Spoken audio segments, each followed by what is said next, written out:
I need to check the names file carefully before writing, then craft the story. The used names are in the document. Let me write a story with completely new names not on that list. New names I'll use: Marilyn, narrator 63, Kenneth, husband, Donna, mistress, colleague, and minor characters: Theo, Phyllis, Craig, Ingrid, Loop. I almost didn't wear the apron. That sounds ridiculous now, looking back, that the thing I nearly talked myself out of was the apron. Not the lying to my husband about where I'd be that Saturday. Not calling in a favor from Phyllis, who managed events at the Ashford Grand and owed me one going back to the year our book club fell apart over a bottle of Chardonnay and some poorly chosen opinions about Gone Girl. Not the part where I stood in the parking garage of a hotel I'd been to a dozen times as a guest, this time wearing a white-collared shirt I'd bought at Goodwill the afternoon before, my silver hair pinned back so tight it pulled at my temples. No. What nearly stopped me was standing in front of the bathroom mirror at 6 in the morning, holding that black apron, thinking, I am 63 years old. I raised 2 children. I taught high school English for 27 years, and here I am. I tied it anyway. My husband, I'll call him Kenneth because that's his name, and I'm done softening things, had been acting strange since September. That was 4 months before the gala. Strange is maybe too gentle a word. Absent is better. He was physically present at dinner, at the occasional Sunday walk, at Christmas with my daughter and her kids up in Portland. But the version of him sitting across from me at our kitchen table wasn't quite the Kenneth I'd built a life with. His eyes went somewhere else. He laughed a half-second late at things. He started going to the gym at hours that didn't make sense. I want to be clear about something. I am not a jealous woman by nature.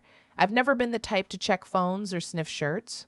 At 63, after 31 years of marriage, I thought I had earned a certain confidence in what we were. We had weathered his mother's long illness. We had weathered the year our son went quiet and dark, and we didn't know why until we did. We had weathered money troubles in our 40s that I still don't talk about in detail. I had no reason to believe we were fragile. And then I found the note. It wasn't dramatic. It wasn't a love letter tucked in a jacket pocket. Nothing like that. It was a folded piece of paper in the inside pocket of his winter coat. The coat I'd taken to the dry cleaner without thinking, the way you do after 31 years, automatically, because it's just what you do. I handed the coat over the counter, and the note fell out onto the floor.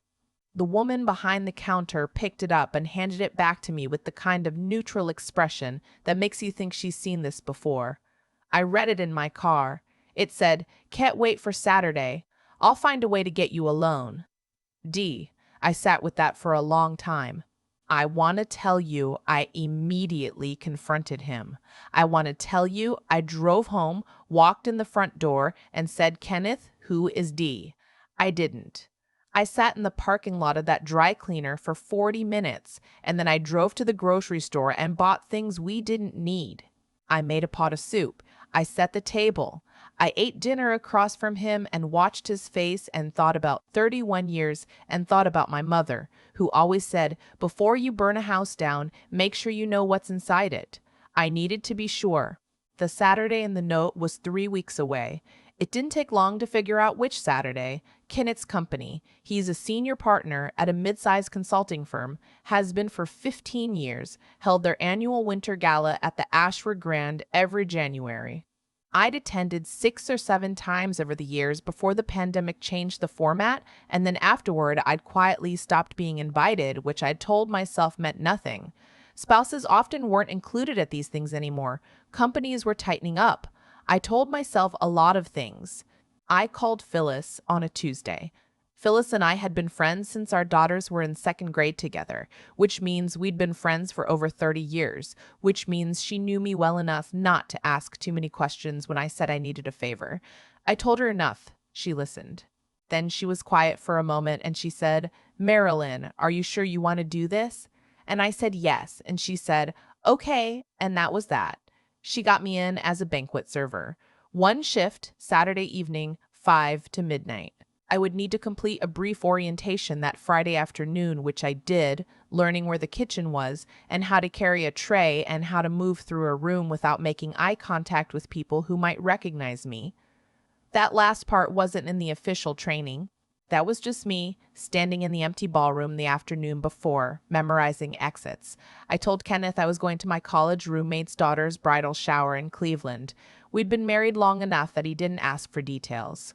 He said, "Have fun," and went back to his laptop, and I thought, look at us. Look at what we've become. The night of the gala, I drove myself to the hotel and parked 3 levels underground and took the service elevator up to the staff locker room. I changed into my uniform, white shirt, black slacks, the apron. My hair was up. I had on minimal makeup, less than usual, which sounds like a small thing, but felt significant. I looked at myself in the mirror above the row of metal lockers, and I thought about a word I used to teach: liminal. The state of being between one thing and another, a threshold. I was in the threshold. The ballroom was full by 7. I don't know exactly what I expected to feel moving through that room with a tray of champagne glasses. I think I expected to feel angry or frightened or humiliated. What I actually felt, at first, was something closer to calm. It was like watching a film I'd already seen the end of. The room was loud and bright and full of people in evening wear who didn't see me because they weren't looking for me and because I was holding a tray, which apparently renders a person invisible. I saw Kenneth from across the room about 20 minutes in. He was standing near the far end of the bar with a glass of whiskey in his hand, laughing at something the man next to him had said. He looked relaxed, comfortable. He looked like a man who was exactly where he wanted to be.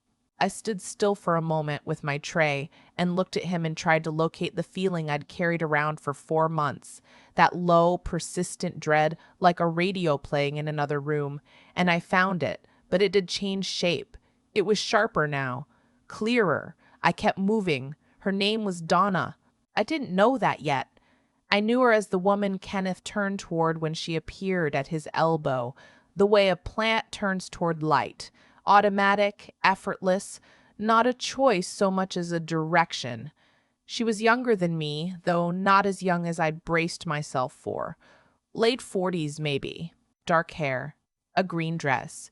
She put her hand on his arm in a way that wasn't ambiguous. I moved to the other side of the room.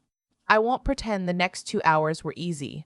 I carried trays. I refilled glasses. I picked up plates. I smiled at people when they made eye contact, and nobody looked at me long enough to recognize me. And part of me understood, in a way I hadn't before, what it means to be truly unseen. Not invisible. Unseen. There's a difference. Invisible suggests no one could see you. Unseen means they chose not to. I had been a person in this room, a partner's wife, a guest, and now I was a woman with a tray, and the room had reorganized itself around that fact without hesitation. The emotional weight of that, I'm not sure I finished processing it. Around 9 o'clock, the formal part of the evening began. The CEO, a trim man in his 60s named Theo, whom I'd met twice at previous galas, stepped up to a microphone and said the things a CEO says at these events: gratitude for a strong year, recognition of key contributors, optimism about the coming quarter. I positioned myself near the back of the room, not far from a side exit, and listened with half my attention while the other half stayed fixed on Kenneth and Donna, who were seated at a round table near the front, with 5 or 6 other people. Then Theo said something that stopped me cold. He was talking about a new initiative, some restructuring project that had apparently been a significant undertaking, and he mentioned 2 people by name, Kenneth and Donna. He described them as having led the project together, said they'd put in extraordinary hours and shown real dedication. And the table near the front applauded, and I watched Kenneth and Donna look at each other across the table, and something passed between them in that look that confirmed everything I had already known for 4 months and refused to let myself fully believe. Then a man at their table, heavier, balding, clearly a few drinks in, stood up and raised his glass and said in a voice that carried across the entire room, "To Kenneth and Donna, come on, how long have you 2 been keeping this secret? When's the wedding?" The table laughed. Nervous laughter, some of it. Knowing laughter, some of it.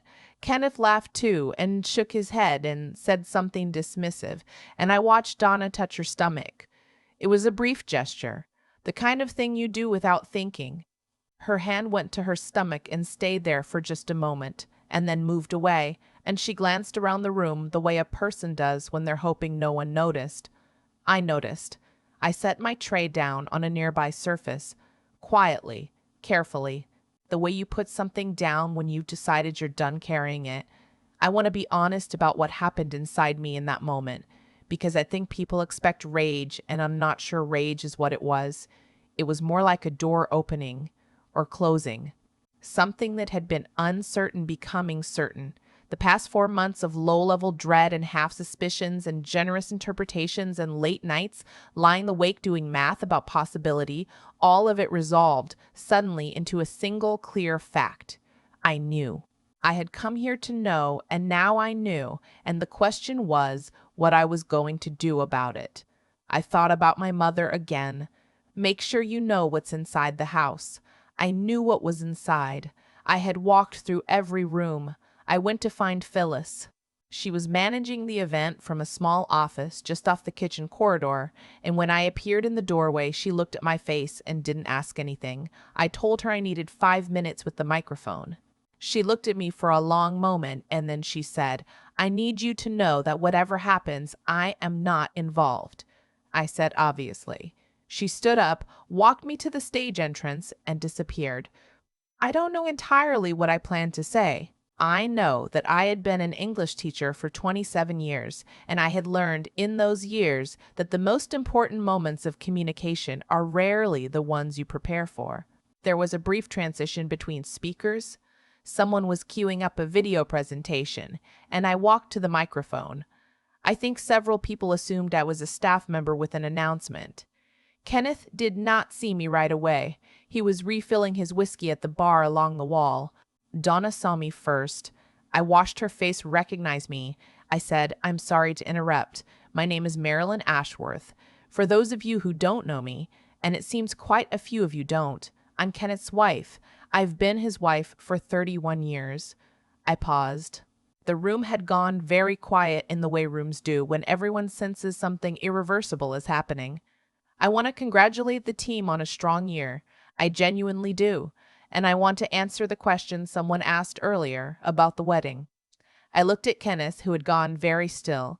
I don't think there'll be a wedding quite yet. I'm still his wife. But I won't be for much longer. I thought it was important that his colleagues know, since it seems they've known quite a few things about our marriage that I wasn't aware of. I turned to Donna, because she deserved to be looked at directly. "I saw you touch your stomach," I said, quietly, not unkindly. "I hope you get what you're hoping for. I hope it's better than what you think it will be." I put the microphone back in its stand. I walked through the room, and I want to tell you that I held my head up, not because I felt triumphant. I didn't, not really, but because I had come into that room invisible and I was walking out of it seen. That mattered to me. I'm not sure I can explain why it mattered as much as it did, but I think it had something to do with 31 years of being a person and not wanting to disappear. Kenneth caught up with me in the corridor outside the ballroom. I heard him before I saw him. Marilyn. His voice. I knew his voice better than I knew my own handwriting. "Marilyn, stop. Please stop." I stopped. I turned around. He looked. I searched for the right word, and I keep coming back to this one. Caught. Not sorry, not devastated. Caught. Like a boy who has knocked over a lamp and is waiting to see whether you'll make him pay for it. He said, "It's not what." And then he stopped, because he's not a stupid man, and he knew how that sentence ended. I said, "I know about the note. I know about Donna. I know that your colleagues have been watching this for some time and no one said a word to me." I said it very calmly. I'd been carrying that calmness around with me all night like a second apron, and I wasn't ready to take it off yet. I'm going to go home. I'm going to sleep in my own bed. And tomorrow I'm going to call Craig. Craig is my brother-in-law's law school friend who practices family law in Columbus, and who I had called, in fact, 3 weeks earlier, just to understand what my options were. Kenneth didn't know that. I watched him process the name. "You can call me when you're ready to have a conversation. I'll be ready when I'm ready." he said, Marilyn. I said, I found the note at the dry cleaner in January. You sent that coat in January 3 years ago, and I haven't taken it back since. I don't know why I told him that. I think I wanted him to know how long I had been careful with things that belonged to us. Small things, ordinary things, the kind of maintenance that makes up a life, and how little he had been paying attention. I took off the apron and folded it and set it on a chair in the corridor, and I walked to the service elevator. The parking garage was cold and quiet. My footsteps echoed.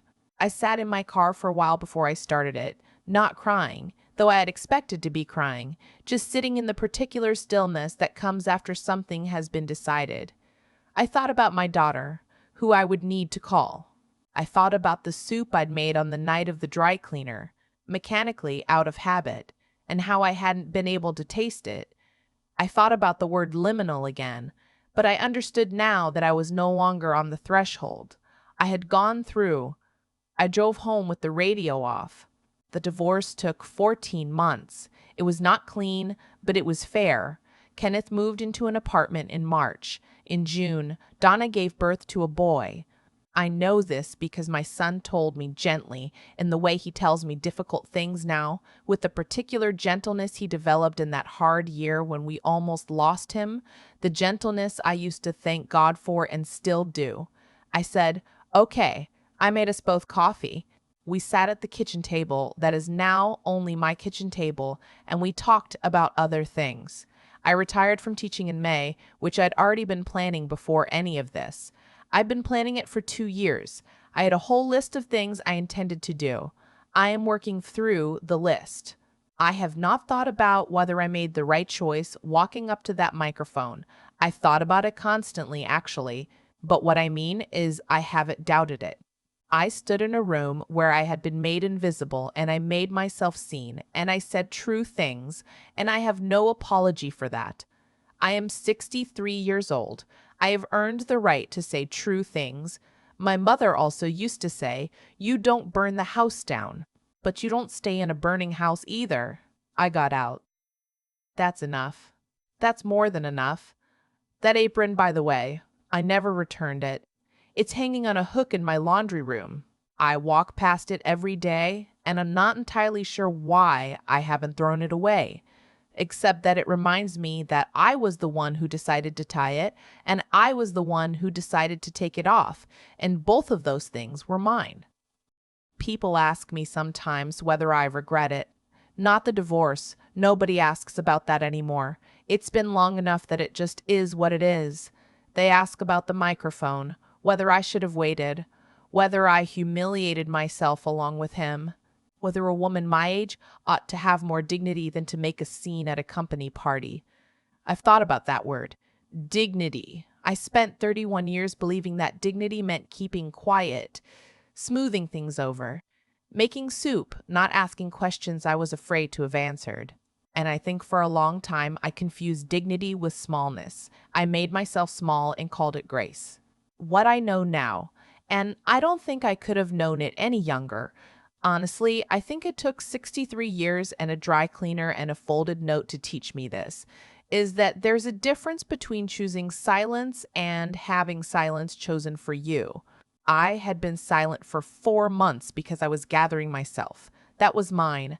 But Kenneth's colleagues had been silent for much longer, and that was something else entirely. That was me being managed, being protected from information that was already everyone else's to have. And the moment I understood that, standing in that ballroom with a tray of champagne glasses, something shifted in me that I don't think will ever shift back. I'm not angry at Donna. I was for a while the way you're angry at weather, furious and directionless and tired. But Donna didn't make Kenneth into the man who could do this. That man existed before she arrived. I just hadn't looked directly at him in a long time. What I believe, and what this whole experience carved into me in a way that no amount of therapy or journaling could have accomplished, is that the choices we make over years, the small ones, the ones that seem inconsequential, accumulate. Kenneth chose 100 small times to move in one direction, and I chose 100 small times to look elsewhere. Neither of us woke up one morning and decided to end up where we ended up. We arrived there gradually, the way you drift in a current you didn't notice because the water was warm. That's not an excuse for him. What he did was a betrayal, and the fact that it happened gradually doesn't make it less of one. But understanding my own part in the drift, the years I stopped asking real questions, the years I accepted the version of our marriage that required the least maintenance, that understanding is the most useful thing I've taken out of all of this. It doesn't feel good exactly, but it's honest, and I've decided I prefer honest to comfortable. Marilyn, the woman standing in that parking garage with the engine off, was not the same woman who had tucked that dry cleaner's receipt into her purse without thinking 4 months earlier. Something had been decided, not loudly, not triumphantly, just decided. And I think the capacity to make that kind of quiet, irreversible decision, to look at what is true and choose to act from truth rather than from fear, that's not something you're born with. It's something you build over a long time out of every hard thing you've survived. I am still building it. At 63, I am still building it. The apron is still on the hook in my laundry room.